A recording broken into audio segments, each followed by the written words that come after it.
চব্বিশের আন্দোলনে ছাত্র জনতার গণঅভ্যুত্থানে শেখ হাসিনা সরকারের পতনের ৬ মাস পূর্তির দিনে বুধবার রাতে বুলডোজার দিয়ে গুঁড়িয়ে দেওয়া হয় ধানমন্ডি ৩২ নম্বরে শেখ মুজিবুর রহমানের বাড়ি। বুধবার রাতে শেখ হাসিনার ভার্চুয়াল ভার্সনের প্রতিবাদে বিপুল সংখ্যক মানুষ জড়ো হন সেখানে। ভাঙচুরের এক পর্যায়ে ধরিয়ে দেওয়া হয় আগুন। এ সময় প্রবেশ মুখে থাকা শেখ মুজিবুর রহমানের মুরালটিও ভেঙে ফেলা হয়।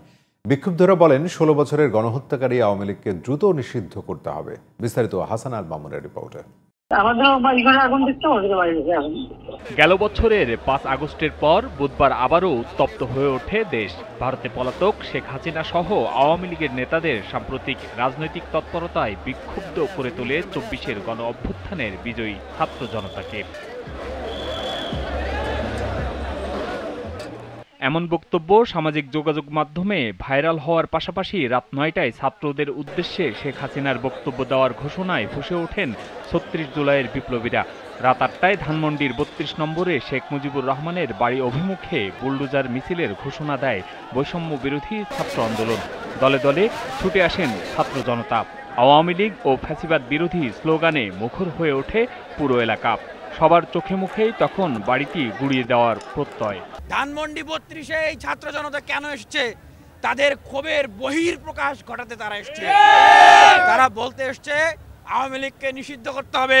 ৭১-এর পর থেকে ধানমন্ডি ৩২ ছিল ফ্যাসিস্টবাদের কায়েমের যে আস্থানা, সেই আস্থানা ৫ই আগস্ট বিপ্লবী জনতা ভেঙে গুঁড়িয়ে দেওয়ার পরেও আবারও ৬ মাস পরে আপনারা দেখেছেন আজ লক্ষাধিক মানুষ এই জায়গায় উপস্থিত হয়ে এটি ভেঙে ফেলেছে, এখনও ভাঙছে, ঘৃণা প্রদর্শন করছে। আগামী কমপক্ষে কয়েক দশক এ জায়গায় ঘৃণা প্রদর্শন চলবে। এ ধরনের যদি একনায়কতন্ত্র, স্বৈরাচারীতন্ত্র, গণহত্যা যদি কায়েম করো, তাহলে তোমার পরিণতি হবে ঠিক ধানমন্ডি ৩২-এর এখন যে অবস্থা ঠিক এমন। যেই পর্যন্ত এই খুনি হাসিনাকে আমরা এই দেশের মাটিতে না এনে তার সর্বোচ্চ শাস্তি নিশ্চিত না হবে, অতদিন পর্যন্ত এই বাংলাদেশের মানুষ হাসিনার জন্য অপেক্ষা করবে, যতদিন ও দেশে না আসতে পারবো। পরিস্থিতি নিয়ন্ত্রণে আনার চেষ্টা করলেও ছাত্র জনতার তোপের মুখে পড়ে ফিরে যায় সেনাবাহিনী। এরপর শুরু হয় বাড়ি ভাঙার কাজ।